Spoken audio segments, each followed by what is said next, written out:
Welcome to Scoreboard, the podcast that explores how athletes both current and retired define success beyond the game.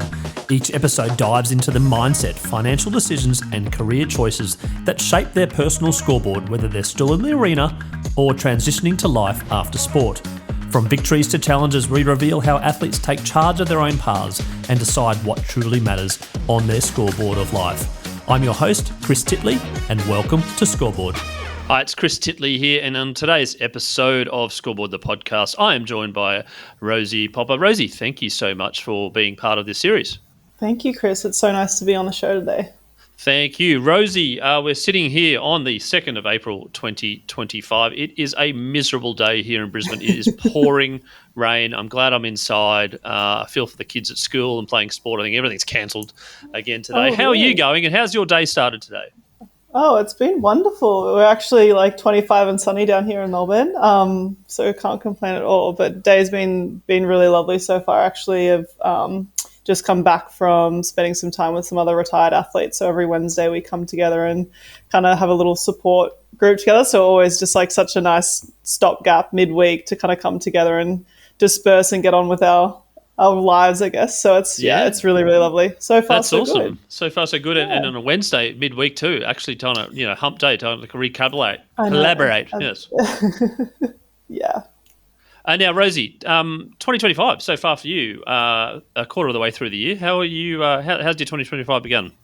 Can't quite believe it. Hey, it's felt as though it's gone at a glacial pace, but also extremely fast. So I guess for context, I've just returned back to Australia after being a year abroad studying my MBA at Oxford. So just coming back and getting back into the routine of work, but also I think my big focus this year is the idea of what is the definition of healthy, coming off being an elite athlete and having sport being my job and being my main focus, to going, what is sport, what is balance, what is career, like, and actually having things in context with each other. So that's my big theme for the year so far. And there's definitely been a lot of challenges and a lot of really massive learnings, but I think so far are pretty amazing because I've been in a state of discomfort, which means I'm doing something different, which I think ultimately is a good thing. Yeah, Rosie Popa, the rower versus Rosie Popa, the individual. People know you for your rowing. They know you for your gold medal in 2021, which we'll touch on. How have you gone about differentiating the two as a personality, or are they the same? Yeah, a really good question. I think a big thing that I've been sitting with in the last 3 years has been, or probably for the last 6 or 7 years, is that rowing has always been something that I've done. It's part of what I do, but it's actually not who I am. And that was a big focus that I really tried to reframe. I actually missed out on the Olympic Games in 2016, and I think I put all my eggs in the basket of being this sport identity. And my parents are both Olympic medalists in rowing, and they're both rowing coaches as well, and being deeply embedded in the community, which is a wonderful thing. But I think it was something that was all encompassing, and then missing out on the Olympics and that not working out. And it was a really big adjustment to figure out who I was outside of the sport. So I think especially after Tokyo, where you have this stamp of verification of walking around being a gold medalist, and I received an OAM from that as well, that you have this recognition now. And now I feel like it's even more important to develop other parts of me and understanding what does the gold medal or what does my services in sport actually mean, and that giving back. Because I think as an Olympic champion, you have this, I guess you have this profile that you could either use to promote sport and promote overall well-being and striving for something better. And I've just decided to kind of lean into that, which has been really powerful, because I think it highlights that it's not just about the end result. It's so much about the learnings along the way. So that's something that I'm really focusing on and taking into my career now, and knowing that, I'm not just my job, I'm not just someone that stays fit and active, I'm not just a friend, but I'm so much more than that. So it's really quite special, and I think it helps me stay really proud of my result, because I know it's part of this thing that I can take with me, but also I have that quiet confidence that I know that I'll show up for myself in those really, really big moments that matter. And just touching on that, when it comes to your relationship with rowing as a child with very successful parents in rowing, I'd imagine rowing at the early ages, like, oh, what's this thing? Oh, it's what mum and dad do. Oh, I might get into it, etc. How's your relationship with rowing changed over time from being a kid to where you are now? Yeah, I think, when your family friends are the awesome foursome, or your family friends are these people that are really well recognized growing up. And I have all these childhood memories of sitting on the riverbank and kind of waiting for mum and dad to finish up rowing. And it was just something that was always quite deeply embedded in everything that we do. And because they're amazing purists of the sport, they're there for the right reasons in terms of giving back and educating people, because it's such an amazing sport. But I actually started my athletic career as a basketball player, and really, really loved that, and was playing at quite a high level, but had quite a serious injury when I was a teenager. And then from there, I actually switched over to rowing. So even though it would have been really easy for my parents to force me to row, it was always something that I decided to kind of lean into, because we knew, if I came into that world, I would be Sue and Yon's daughter. And we had a lot of conversations about, almost keeping church and state separate, of going that we're there to support you, but we don't want to coach you, and we want to keep that parent-child relationship really strong. And I think, as I've gone on throughout my career, I've definitely had ebbs and flows with the sport, and I guess my relationship to it, especially, I guess, missing out on this thing that had always been part of my life. And then all of a sudden I didn't have anything to train for the day after I missed out, and because I wasn't sure if I would continue on after that. But I think when I decided to come back to it, I decided to return because I really loved it. And it wasn't this vendetta that I had an unfinished business, but it's like something that I really, it was something that I really loved. And I loved being in that team environment. And so it was definitely a really full circle moment, because I also made the decision to retire in 2021 because I still loved it and I didn't feel burnt out. And it is something that has given me so much. And obviously I have taken a big step away from it, but I can still look back and feel, have really, really fond memories of it. And I think I'm able to kind of not have that real burnout where you can't even look at the sport, or, all these really horrible stories that you hear of athletes that almost have this trauma associated with this sport. So understanding everyone's career and experience is really different. But that is one of the big reasons why I decided to retire when I did, is because I still loved it. And I probably had, a little bit more to give, but I mentally had ticked all the boxes that I wanted to, and I wanted to leave it there. Yeah, and you left on such a high. But I want to go back to 2016, the rejection of the Olympics, the moment, how it happened, and then in retrospect, looking back, and how important that moment was. I was actually thinking about this the other day, because it happened on Valentine's Day in 2016, so February, 14th? 14th, yep. 14th. And it was actually something that, I'm working with a therapist at the moment, just kind of going through and all these things that I hadn't thought of in a really long time, and kind of airing them out and how I can move on from it. And I was thinking about it because it's, you walk into this room and I found out that I didn't make the Olympic squad through an email, and then they also did like a follow-up in-person kind of a debrief, but it was at a certain selection event. And in the lead up to the selections, I had been injured. I had been on the team in 2015, and I'd suffered an injury going into the 2016 trials, and then didn't make it to trials, which obviously was just such a heartbreaking thing, because I definitely had the skills and capability to be on that team, but just my body shut down and it broke down, and I wasn't able to get myself right leading into the trials, which is a whole other story. But the moment itself, I feel like, when you've never had that experience of, for a lack of a better word, failure, or that first really big loss, it really hits you like a ton of bricks. And I think I didn't really know how to feel, because I had no prior experience, because I'd always made a team and I'd always, been one of the top athletes no matter what sport I'd done. And it was that really big moment of the door just shutting, and it's just like a really big void and a big shock. And it's really quite hard to explain, because there's so much that you can do with that's in your power as an athlete. And you can always improve. You don't do well on a certain thing, you can kind of come back the next day and do it and have that iterative improvement. But it was that first moment of like, wow, even if I train really hard tomorrow, it's still not happening this year. So that was, I got goosebumps even thinking about it. It's just that moment of going, okay, well, what now? So I came back I was in Penrith in New South Wales, which is where the selection trials was. And I came back and,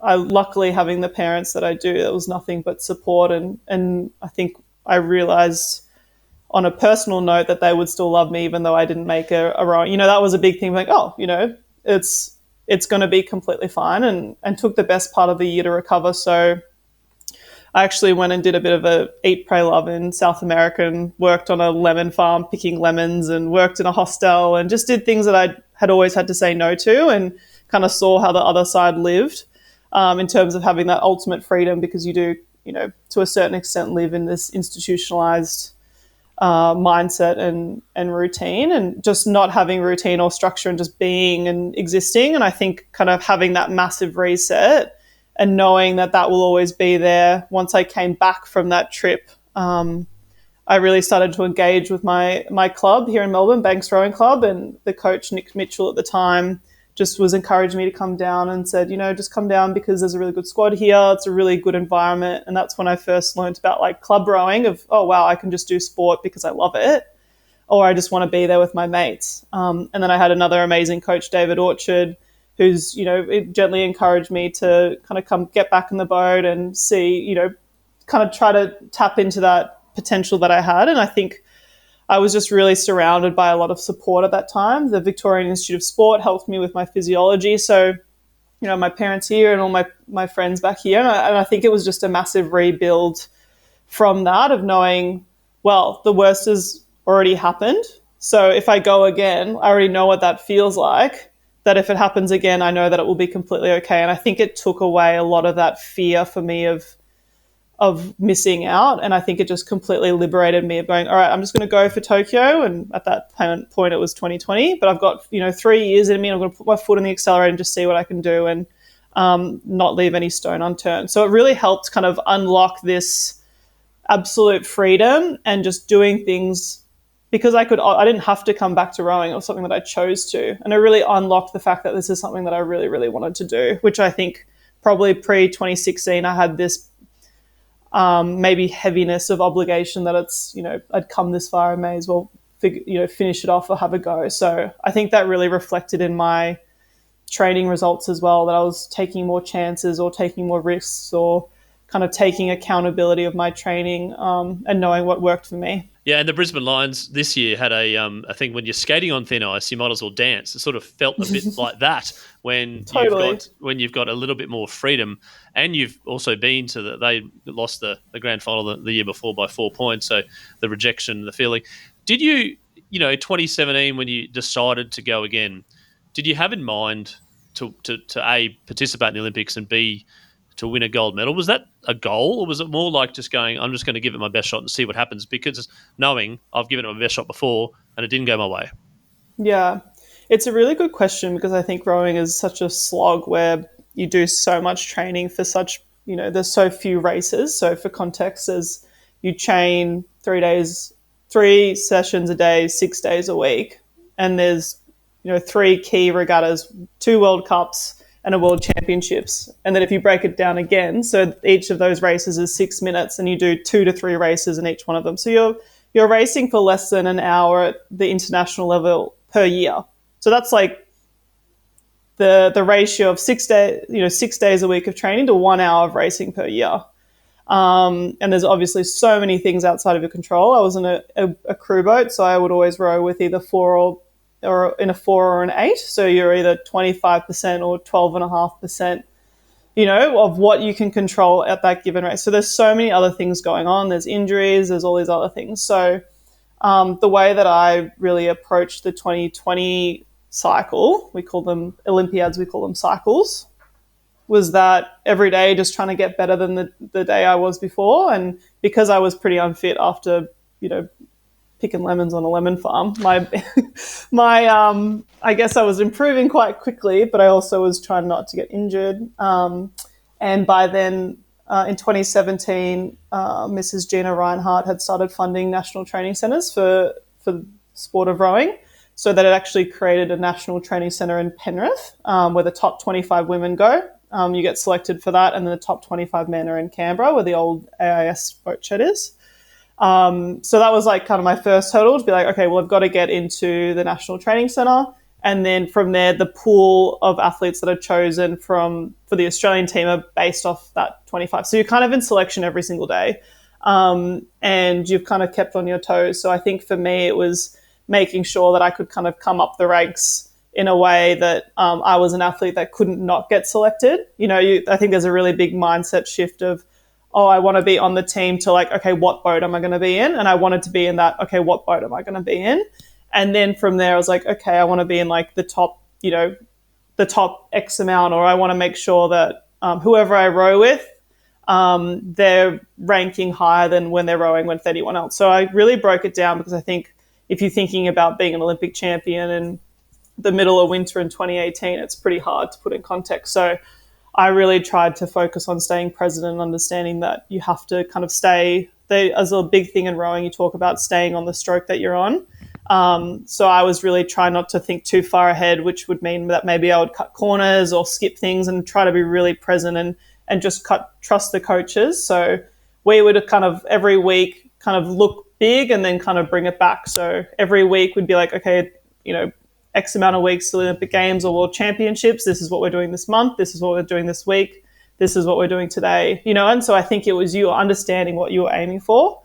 And obviously a medal at the Olympic Games is always something that you think about, but it probably wasn't until the 2021 selection, and I was selected in a pretty red hot crew, and we were breaking the Olympic record in training with ease, and we were kind of doing it, and we're like, oh my gosh, this is kind of something that could be a real chance here, and it really switched your mindset of, I want to be an Olympian, to I want to be on I want to make the A final, to I want to be a medalist, to I want to be a gold medalist. So we worked really hard of the fact that we were the favourites to win, but we had to actually break it down to what we were doing in training every single day that would get to that end result. So it's kind of like those two forces pulling you from, okay, I know what I'm working towards, but I can't just think about it. I have to actually be doing the do. So that's something that we did really, really well, of staying really present and keeping ourselves super accountable, so that when it came to race day at the Olympic Games, we just had to execute what we'd already done before, which was break Olympic records.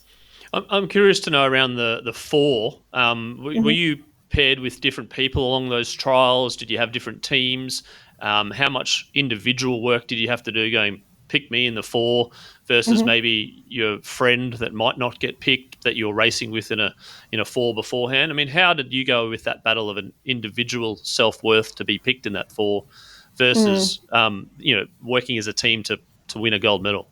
Yeah, so you're kind of at the mercy a lot of the coaching and of the first kind of decision that needs to be made is what will be the priority boat from the coaching staff. So we had an extra challenge that the girls or the women that I was selected with in the four, two of them were actually doing another event as well, which is really rare for rowing.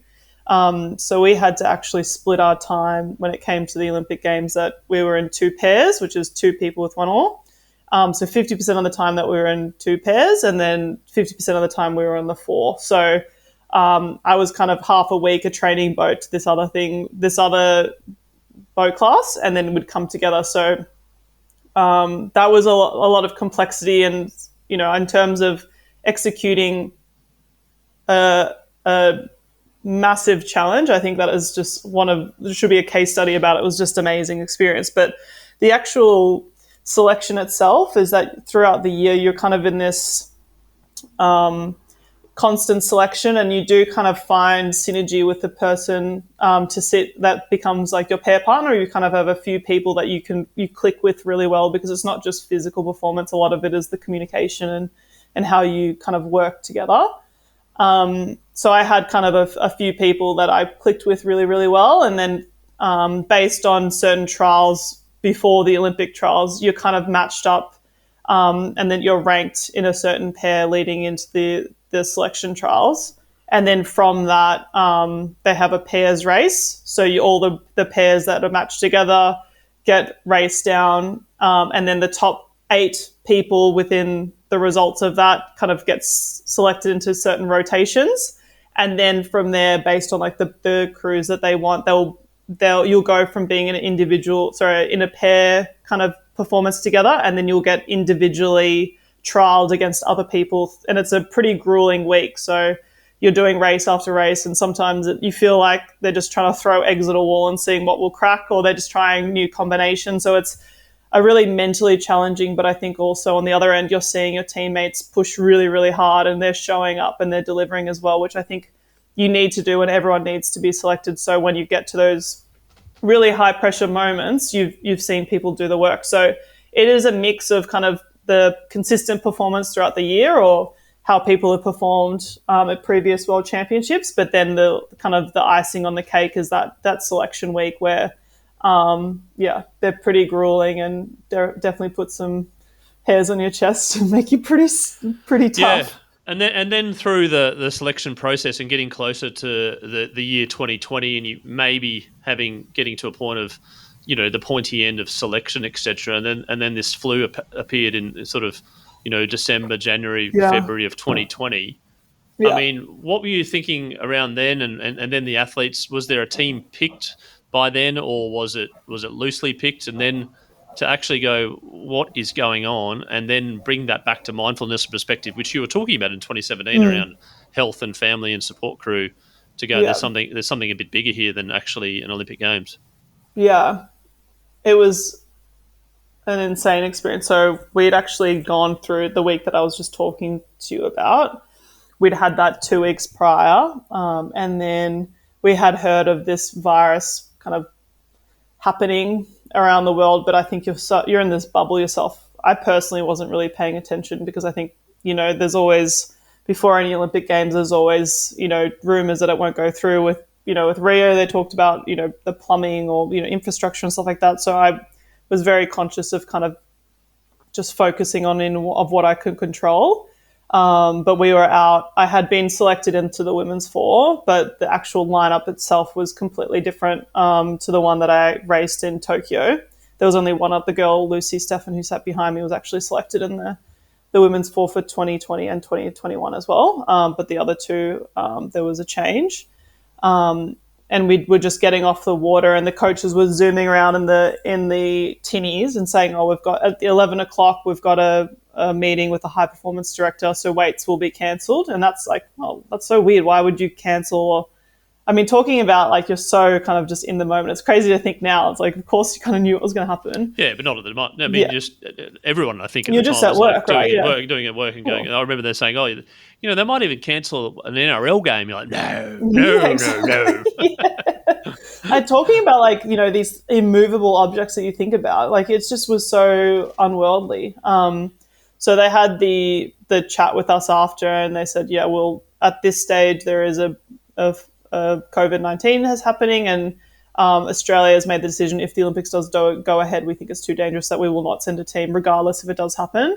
But also because this is a gymnasium, you have to leave, because it's now I can't even remember a hot spot or a hot zone. Oh yeah, whatever. Yeah, exactly. You're no longer permitted because too many people in the building. And then because of that, you're in New South Wales, and if you're from out of state, you probably better leave within the next 48 hours, because we don't know if the borders are going to shut. So I just was like, okay, in kind of very objective mode of just, okay, pack up this house that you've been living in with a couple of the other teammates and just get out of there. So I was out of there within 2 days. And then it was very surreal, because the Victorian Institute of Sport provided like every necessary equipment that you needed. And I set up a little kind of gym training center here at my folks' place. And I remember I was sitting on the Watt bike, was just a stationary bike, and about to take that first step. And my mum had just like walked past, and I just like froze in space. And I was like, because at that point they're going, okay, the Olympics, we don't know when you're going to be back. We don't know when the training center is going to be open. Like, just go home and train and we'll let you know. And so it's like, you're about to take that first pedal and you're like, I don't know where the end result is going to be right now. And I just started crying and Mum was like, oh, what are you talking about? I was like, I just don't know how I'm going to get through this. Like, it just feels like I've climbed Everest to, I've missed out on the Olympic Games and I've selected in the, one of the top boats within 3 years. And it just feels like you're kind of falling down the other end of the mountain, but you haven't kind of put your flag in the stake before you fall down. And then she did this amazing thing where she actually just pulled up a chair and sat next to me on the Watt bike and was like, I will just be here with what you need just to know that you're not alone. And she was like, well, I also have nothing else to do because we are locked down. She's like, I'm happily, she's watching YouTube. Or I'm in no rush to go anywhere. Yeah. Like, it's more entertaining to see you sitting stationary for 3 hours sitting on a Watt bike than doing anything else. So, I think in that moment, just kind of knowing that you're not alone and having this, my mum was in the women's four in 1984 that in the same boat class as me, and that was the last time that a women's boat had medalled in that boat class. So it was like this really, within 40 years of kind of this full circle moment. And I think just kind of having someone be like, well, no matter what, like, I've just got to get started. And because there's nothing else going on, I may as well train. And then it developed into, well, if the Olympics goes ahead or not, I want to be really, really proud of the fact that I had a red hot crack. And, and that was kind of what it came to. And I was like, okay, whatever the end result ends up being, that I can put myself and hold my head really, really high and say, like, I had an absolute red hot crack at this. And I dotted all my I's and crossed every single one of my T's. And I really just delivered for myself. So, and again, I just broke it down and was like, okay, well, we have a 30-minute rowing machine test every month. And I just wanted to make sure that the result that I got from the next month was better than the one in the previous month. And that was my goal. And then that was, and then what can I do on a day-to-day basis? So, I think there was so many lessons learned of just kind of breaking down something that was overwhelming and may not exist, may not even happen, but just breaking it down to what you can do in that moment. And I think it was, a testament that I started doing a lot of mindfulness practice probably in 2012. And then it I started to really kind of lean into that and understanding the importance of that during that kind of 6 months that I was home training at my parents' backyard. There's a lot to be said about uncertainty in life and which creates or triggers anxiety or it triggers a lot of emotions. But the fact that you said to yourself, either way, like if it's this year or if it's next year, I want to be there. I want to give it the red hot crack. Where do you think that little desire came from? Was it the rejection in 16 or was it like a point in your life where you're like, I'm all in, this is my punch card? I think it's like, it was just a mindset shift of the way that you decide to live your life. Like, the only moment that you have is the one right now. And I think if you can kind of show up and, we had this thing when I was the training center, it's like just be the 100% of your 100% that day. So if you're really tired or you're really fatigued or in a bad mood, but like if the best that you can do in that day is get out of bed and go for a walk or get out of bed and, do a PB on a oak test, like I think it's the mindset is actually coming and being like, okay, I know that I'm at a certain diminished capacity, but I'm just going to do the best I can. And I think it comes from a place of kindness within yourself of going like, well, what's the point of living a life if you're not living it to your fullest potential, and not coming from a stage of kind of always having to put your foot on the accelerator, but actually being like, well, if, I know what I'm capable of doing and I would just hate to leave this earth whenever that ends up being to like feel as though I didn't live up to that certain potential. And I think it kind of just manifested itself in rowing where I was like, I know that I knew in the back of my mind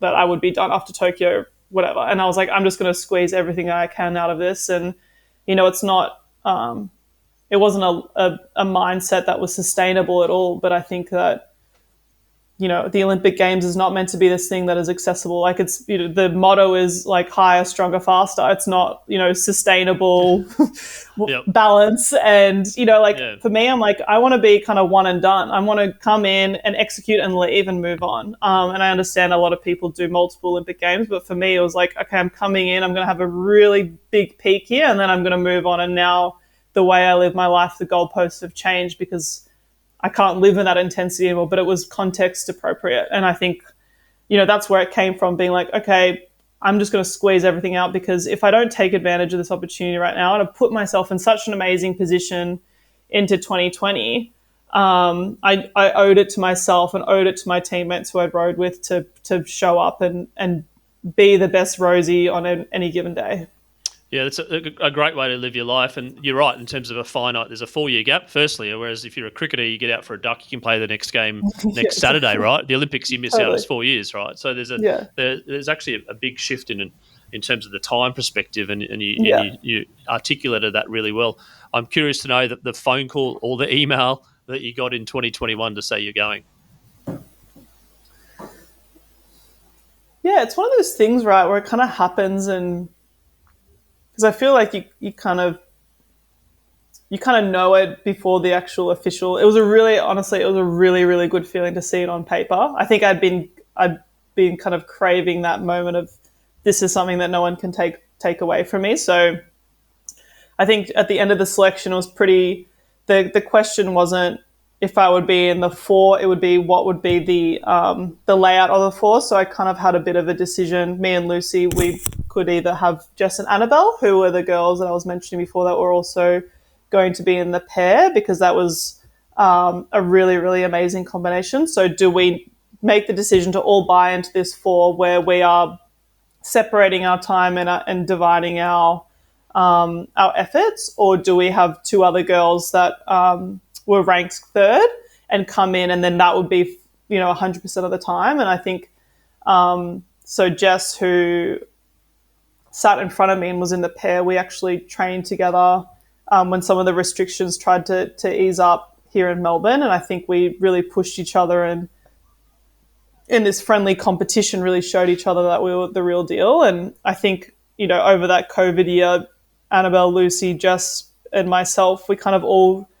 showed each other that we were really, really, really committed. And not saying that the others weren't, but there was like a special energy between the 4 of us. And when we did have the opportunity to row on the 4, it was like, wow, this is why you do it. Like, I'm with, 3 of I've lived with Annabelle, and me and Lucy and Jess, we're from the same state. We've done a lot of rowing together, and the trust was just there. And I think there kind of was no doubt in my mind that those were the 3 women that I wanted to be at the Olympic Games with. So to actually have the opportunity to do that and be with like 3 of my best mates, like, I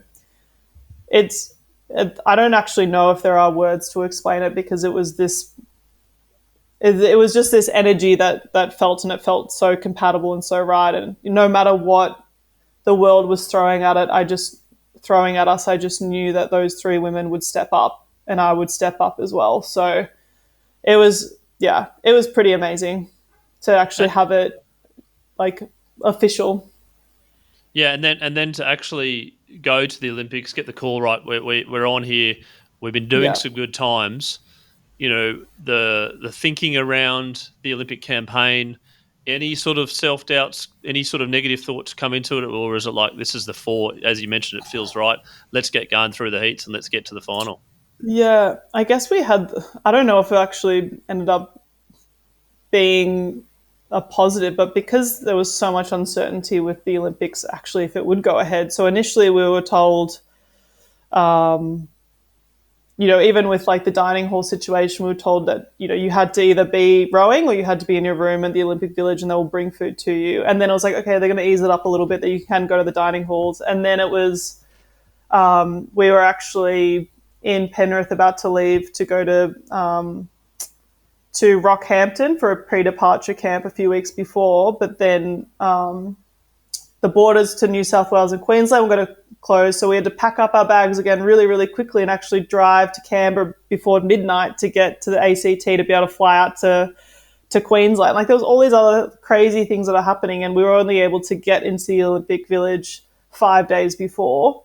So there was all this like chaos. It just felt like a cyclone around you. And I think we were just going like, the easiest thing was actually rowing from A to B. Like that was the most calm of being like, oh my gosh, I get to actually just do this thing. And it was also in Tokyo, nearly 40 degrees every day and 95% humidity. Like it was just, the elements were crazy as well. And I think in terms of doubt, I never doubted the ability of the four. I think as we had these big conversations of saying, the last 10 days of the Olympics, it's nothing to do with your physical performance or mental and not freaking yourself out. So we actually came in almost with like a mentality plan of knowing, okay, when these things try to trigger you, how can you just focus on what you're doing? And I guess the only time that, it was a bit rocky was the day before our Olympic final, actually. The women's pair semi-final was meant to go ahead the day before our final, but a typhoon had come through the day before, which pushed the women's pair semi to 2 hours after the four final. So the night before we were talking about logistics of how are we going to do really well in this four event, but logistically get Jess and Annabelle on a stage that they can row straight up again and do their semi-final in the pair. So it's like all these different things. So I think I just remember having this moment before the Olympic final. There was like almost like the bleachers that had no one in there because it was no fans were allowed, but just kind of one of those walls, and it had the big Olympic rings there. And I just remember thinking, thank F I'm here. Like, thank God was able to get to the start line not having COVID, because we had to do COVID tests every morning as well. And if you tested positive, you went up to the race. Like, we all got here in one piece, healthy, and now I can just do my damn thing and get to the finish line. So every time we got on the boat, it was a relief. But I think it was that mentally managing all the craziness around to get to the stuff that you actually enjoyed. And then to get to the final in the 6 minutes 15, 17, I can't remember the actual time. 15, yeah. 15. 37, yeah. 6:15, 37. And then to get over the line against the Netherlands, which was 6 minutes 15 and something minus 40 something 0.4 of a second, over 6 minutes odd. That last little bit with the Netherlands, did you? What was it? The mental strength, the physical strength? You mentioned that you touched on that, but did you look over? Is it a blur? Is it clear in your memory, like the replay? It's pretty clear. I think there's so much sensation because you've tapered physically, so you're actually super, super fresh. A lot of it is actually holding yourself back, that you're not kind of firing too early. And also with really hot conditions, there was also a tailwind. You're actually moving through really, really quickly. So I'm not sure if anyone's been on a rowing machine before, but it felt like the fan, or the little thing that says 1 to 10 on the actual the fan, it felt like it was down at 1. So it's like really, really light, and you kind of almost feel like you can't grab it. Or when your gears on a bike are really light, you kind of can't feel like you're getting purchase. So we knew that. But the last couple 100 meters, so it's funny that you say about looking out. So I used to look out a lot when I was younger, and I just didn't think too much of it. But rowing is such an offensive sport that actually if you look over and see what other people are doing, it doesn't matter, because you can't actually, there's no defense. You just have to go and just say, like, catch me, good luck. It's kind of the mindset. But I used to look out kind of out of habit. And then I remember once Lucy said to me, and she was like, when you look out, it makes, because she was making the calls. So it was just the four of us. There wasn't a person steering called a coxswain and making the calls. So she would make the calls and kind of be the coach in the boat of saying, push here, we're good here, blah, blah, blah. And then she says, when you look out the boat, it means to, like, it feels like you don't trust me. I was like, oh, that's ridiculous. I trust you, Lucy. But she's like, you have to understand what that feels like to me. And I was like, fair enough, because if I was in her position and if I had made a call saying, we're good, don't look out, we're completely fine, you're seeing someone do it, it just kind of puts you off a little bit. So I made a big commitment and never to look out and just kind of focus on what I was doing. But Lucy was calling, and she called it completely perfectly in terms of, she goes, well, they're coming, but we're completely fine. We had a few pushes. There was like a side breeze that came and kind of knocked us a little bit. So my actual oar, my handle was actually really slippery. So a lot of my thinking was just making sure not to crab or kind of stuff up. Crabbing is when you kind of don't place the the blade in the water properly and you can slow it down. So for me, it was like, oh crap, like this is the moment, like this is what you're talking about. And I remember kind of thinking, just do it once at a time, like the finish line will come and you can kind of feel it looming, and they were getting really, really close. But I had that really big, I knew Lucy, if she said we're good, then I knew that we were good. So, because it was so close, like, you know, it was what we was. But I mean, I think we broke the Olympic record by like 12 seconds that day. It's not like we were going slow. So, yeah, it was just very surreal, but I remember a lot of it. But the race itself, I think it was just really, really fun. And I think it got pretty stressful at the end, but I think it was, you know, that Dutch crew was an amazing athlete. I think all of them are now Olympic champions, or 3 of them are from Paris. So, you know, it's an amazing crew, and an amazing competitors to be against. So I think kind of seeing them in Paris and dominate there, that just makes me realize the caliber of competition that we had. So it was about, I think it was 375, seconds is the race. I think it was, what did you say, 6 minutes and 15. 375 seconds, and you won the gold medal by less than half a second, I believe, something along those lines. Out of all of that, my question to you is that, you know, half a second is pretty quick. We're just talking about another half a second. The difference in that, and if you had come second in that race, how would you have felt? I mean, it's always hard to tell, right? Because I have no lived experience, and I've come away with the mindset that I do of not having to, I guess, actually face that dilemma, because I think that the even numbers, if you cut second or fourth or sixth, I think they're cruel, right? Because you kind of go, if you're second, you didn't win. If you're fourth, you didn't medal. If you're sixth, you came last. You know, I think it's a really hard position to be in. I think, like, personally for me, I had kind of gave all that I wanted to give in the sport. I think that I would have loved to, if that ended up happening, to actually be able to walk away and say that's the reality of the situation, and kind of hang my hat there, because I think a silver medal is also a phenomenal, you know, feat. I think going to the Olympic Games is incredible itself. So I find it really hard to answer that question, because that's not my reality. But I also know that I gave everything, and I don't think I couldn't have squeezed another 3 years out of myself for that, because my priorities since then have really changed. Like, I think for me, I gave all my 20s and pretty much all my teenage years to the sport. And I think I'm excited now about, you know, how can I adopt a lot of the mindset that I took in the sport into other avenues, but also explore a lot of other parts of myself. So yeah, I can't answer that question. But I would love to say that, you know, I'd be able to leave the sport really, really proud. Yeah, and you kind of make your own luck, in the sense that your journey and everything that went before that, and all the training sessions, to know that you are on top of your game and be at your best when your best is needed, and you were the best, and you were number one in the world, and you won a gold medal, and you deserve to be the best in the world. No one can ever take that away from you now. Thank you. That means a lot. Yeah. And then from that, obviously, jubilation, everything, lots of emotions, I'd imagine. What was the main emotion in one word that you would describe winning a gold medal, being the best in the world? I think that this is probably one of the things that I look back on, and if I could change anything, I would, because, you know, we had the women's semi then straight after, and the first thing I said was, let's get Jess and Annabelle off the water, because they've got it. And I think I didn't sit in that moment and really just lean into it and really celebrate. Like, I think I straight away was going, like, I know I'm going to be Olympic champion for the rest of my life. Let's make sure everyone's okay. And I think, like, because things move at such a continuous pace, or as an athlete, it's always like, okay, well, I did good, box tick, let's move on to the next thing. And I think, like, the feeling itself, I kind of was in such a task-oriented moment. It was like, okay, well, like, let's move on to the next thing. And I just didn't take that moment to really, really soak it in.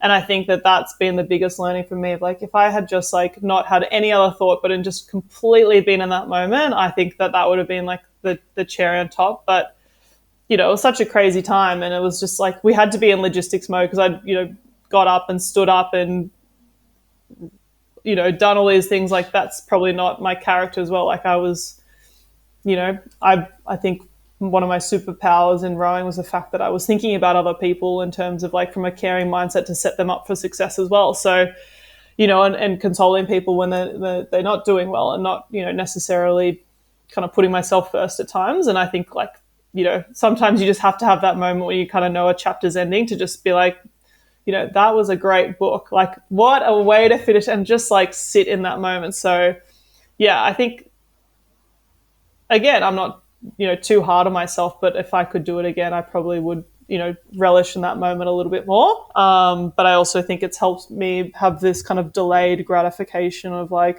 man, that was just so amazing. Like, I think it feels, my life is so different now that I'm not in that world at all. But, it just is so nice to have in my back pocket and being like, you showed up for yourself. That was really, really amazing. And if there's another like pinnacle moment like that again, just, stop and enjoy it. So that's all you can do really, is just learn from experience. I don't think anyone would begrudge anyone by saying anything about it when they've won a gold medal or the heat of the moment or Wimbledon title or like, you might have the best peak of moment in your life and you're like, oh, I forgot the milk in my grocery shop or something. Like, like I remember when my wife was pregnant and the water's broken, she's like, go get the toy for the brothers or something. And I was like, what are you talking about? We've got to go to the hospital. She's like, and it was like, and I remember me doing it. I'm a panic sometimes. And you're going, what about this? And you're like, oh, no, that's irrelevant, right? So totally. don't beat yourself up on that. But I'm interested now. Like you're a gold medalist, and it's something which has changed the trajectory of your life. And we asked about the difference between Rosie the rower and Rosie the you now. The freedom or the understanding around what's next for you. Is there a goal? Is there a 5-year goal? Is there an Olympic goal now in your life? Yeah, I think, for me, I'm kind of almost mentally trying to do the opposite. So straight away after the Olympics, I was very much still in this gear. And I think I retired early 2022. So I took a year to retire. But I jumped straight into my corporate career and started in management consulting in KPMG and was like, okay, I want to, start to crush that. And then quickly I was like, oh, there's this, maybe doing an MBA or some form of business degree would be cool. So there's a really famous rowing race called the Cambridge-Oxford boat race, which is the two universities. And I was approached by some of the coaches to maybe go and do a degree, but also row for one of the universities. So I actually went and checked out both of them. And I was looking to do my MBA, so Masters of Business Administration, and they're both 1-year courses. So I was very much still in this like gear. But then when I went over to actually look at both universities, I was like, man, how cool would it be just to be like a student at one of these institutions? Like, I don't really want to, I'd done my undergrad degree at the University of California in Berkeley and done the student athlete thing and know what it's like to split my time. And I was really craving of kind of diving into something completely different that was in academics. So I actually went to Oxford and did my MBA, but it didn't do the boat race. And that was a very conscious decision because I really wanted to get the most out of the business degree. So I did that and kind of was still in this kind of always seeking, always kind of trying to soak everything out of each situation. And then did some travel after graduation last year and got back to Melbourne in November and just kind of hit a bit of a brick wall in terms of, when you're always striving for something. I think I kind of had that delayed like burnout of just like being on all the time and trying to do so much. So I've actually come back to my work at KPMG at the moment, but I'm actually just like giving myself the year to not have like a plan or not have a 5-year plan or trying to like always be the top performer in anything and kind of just going, okay, I think at the start of the conversation, like, what does healthy mean to me? What does balance mean to me? Because I know how to push really, really hard and I know how to like deliver under extreme stress and I know how to, bend myself inside out to do that. And I think, it kind of gets you into this like peaks and troughs. How can I be a little bit more steady? So my goal this year is kind of like the motto of just recovery and mentally getting really, really fresh, because I know once I get stuck into that, for me, it's like, what's the next step in my career that is really, really important to me? And how can I give back to the sport of rowing, but sport in itself and in a way that feels authentic to me? So that's kind of what I'm doing now, but kind of really surrendering to the doing and just trying to be right now. And, I'm just working 4 days a week and just trying to, do all these other things on the side. And so that feels incredibly foreign to me, but I think, I know that it's on the right track because it feels really uncomfortable. And I've been back for, 5 months now and just starting to feel fresh, so that's how long it's taking. And I know there's probably another bit of that, but so yeah, I don't really have that next gold medal in mind, but I think whatever it will be, the definition of that will have to come to me, but I just don't want to push it right now. I don't think the concept is overly foreign to you, to be honest, thinking about 2017. 2017? Oh, the recovery? Yeah, just the mindfulness, the reset, the recheck, the traveling, the lemon farm. This is 8 years later, but this is, to me, it seems like quite a similar reset, a kind of a similar, more mature, more refined reset where there's no defined time, but also a point where you're going, right, I just need to recollaborate into something. And once I know what it is, I'm full throttle and I'm going again. Totally. Right? So exactly. it doesn't sound like too foreign to you, to be honest, after listening to this conversation. Yeah, no, that's true. That's a good point. And I think, maybe is that, I'm not saying that I have to be recovered for rowing or something. It's actually going, I might turn around and want to dive into something completely different. And I'm just kind of seeing if that feels right, but not restricting myself and not having a fixed mindset. I'm just really dedicated. Time, really. Time. Like, obviously the Olympics was a 4-year thing, but the time now is like there's no Olympics, so you just need to get upstairs, downstairs, everywhere right before you get going. Exactly. One final question. Some advice to a younger Rosie, a 15-year-old girl that loves rowing and goes, I've got a dream to win Olympic gold.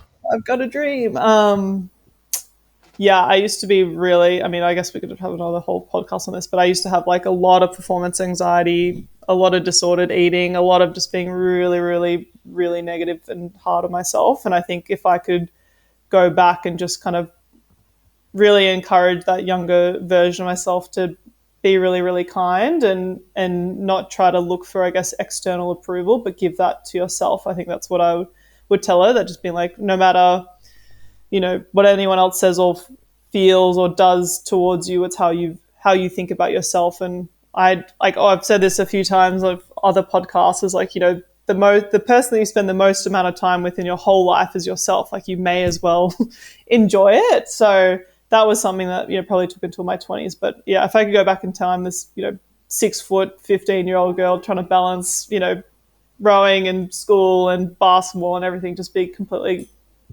kind to yourself.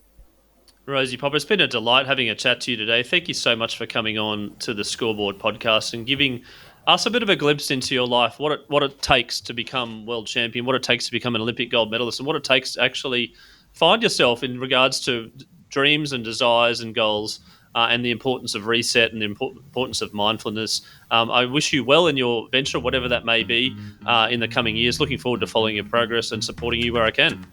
Oh, amazing. Thank you so much, Chris, and so appreciative of giving me the platform to share my story today. It was a lot of fun.